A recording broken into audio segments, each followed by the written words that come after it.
Now, thinking of buying a parcel of land in Nairobi, then this might be of interest to you.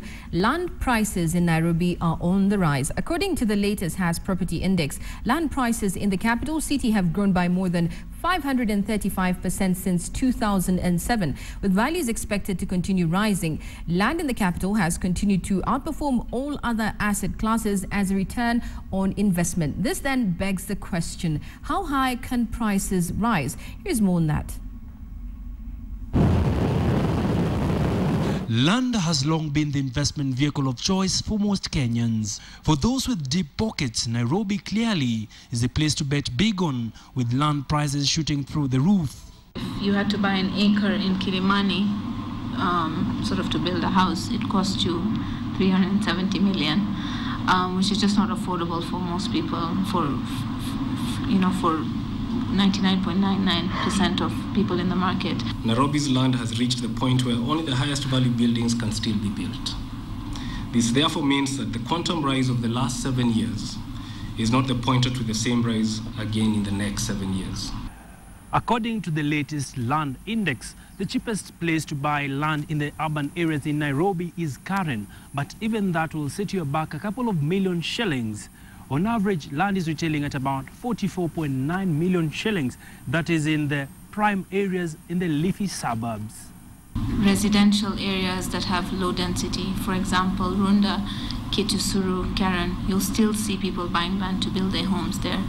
But in the suburbs where there is zoning for apartments or commercial use or retail use, you won't see that being bought for residential use by a single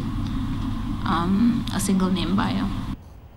This is then followed closely by Langata, where an acre averages 46 million shillings. According to the index, land prices have gone up by 535%, representing a five-fold appreciation in land prices, way above prevailing market rates globally. For as long as demand is pressing, or demand outstrips supply in these areas, the price will continue to rise. However, we don't believe that it will rise at the escalated rate that it has in the last 7 years. The index places Nairobi's Upper Hill area as the jewel in the crown, with an acre of land going for 473 million shillings.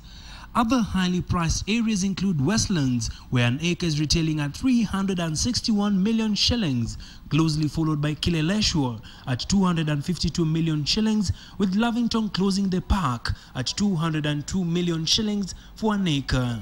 Other factors driving the differences in price acreage within the same suburbs include: 1, accessibility, infrastructure availability, and the general desirability, including the surrounding properties and the view. 75% of apartments that are bought by people who are not actually intending to live in them. They're intending to rent them out. So a large stock of apartments that are being built will end up as rental stock. And this is, as we mentioned in our report, a growing landlord culture. Although urban land has delivered the highest return of all asset classes, the spike in prices is somewhat good news to landlords in the said prime areas.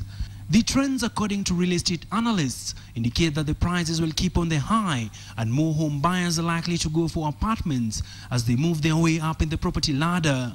One of the recommendations to tame the skyrocketing land prices has been to zone out areas to allow for buyers to easily pick out areas mapped for commercial or residential or mixed-use property development. Abi Agina, KTN Business.